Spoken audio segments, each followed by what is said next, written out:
Welcome back, and hello if you are new. So thank you so much for tuning in for another album review from me. I hope you guys have had an amazing week. A far cry from their initial melodic, symphonic black metal beginnings, Abigail Williams have slowly but surely been on a trajectory to change. And this week I'm going to be going fully through the black metal looking glass that is Walk Beyond the Dark.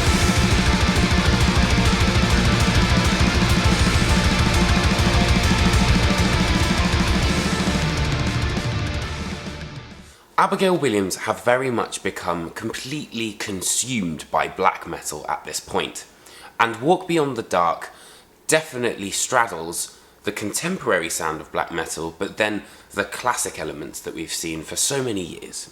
In many ways, the album is incredibly regimented to what black metal should stand for, but then in others, it's also incredibly experimental.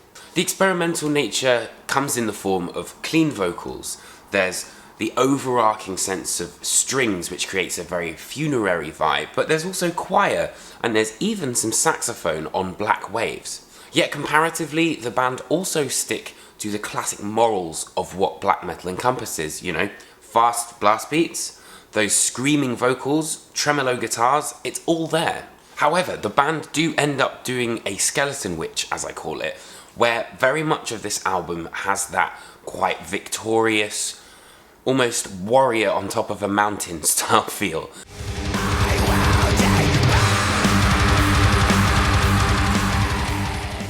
There's also some absolutely fantastic guitar solos that are lurking on this record. On Ever So Bold, not only does the guitar solo carry the melody, but it's able to kind of sideline the overall sound of the song into a completely different avenue.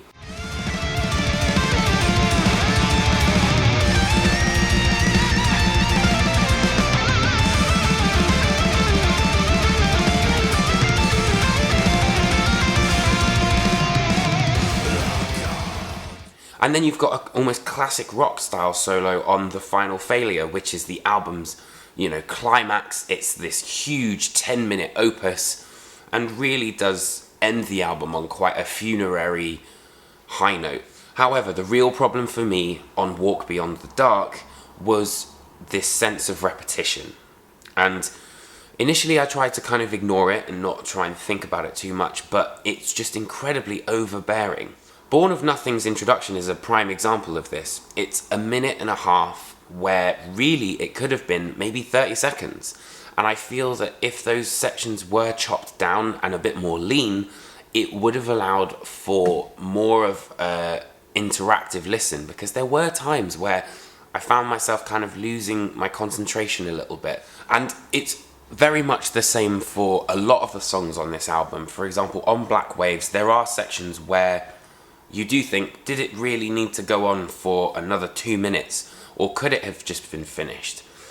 The songs themselves have real potential, and if you do persevere through these kind of blasting 3-minute sections, you often get to what is a real piece of magic in black metal, but it can be a bit of an ask to get there. I also think that the production on the record does let these sections down somewhat, because you don't have that impact of when you go into the next section. It all just very much kind of flows. But, credit to the band. There's definitely experimentation on here and willingness to try new things. If you're a fan of black metal and Abigail Williams, it's worth your time. But just be warned that you will have to take a while with it.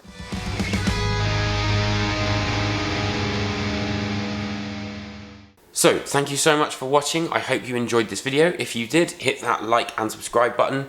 Be sure to check out all my other album reviews, interviews, all sorts of good stuff. I've got an interview with Cattle Decapitation coming up soon, which is going to be really, really cool.